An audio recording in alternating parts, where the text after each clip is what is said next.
Hi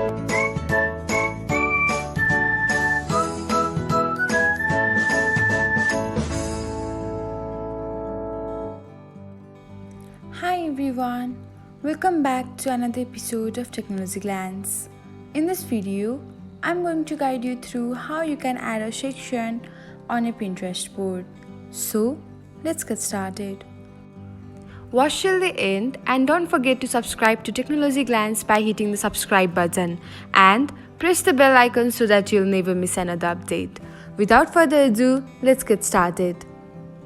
First of all, open the Pinterest tab on your device.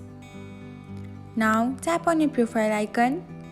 Next, open the Pinterest board in which you want to add a section. Then tap on the Organize button. After that, select the board in which you want to add the section. And then tap on the second icon.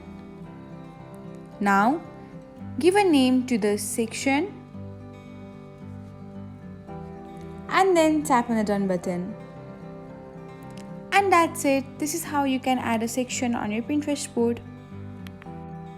Thanks for watching. If you found this guide helpful, we will love it if you hit the thumbs up button below.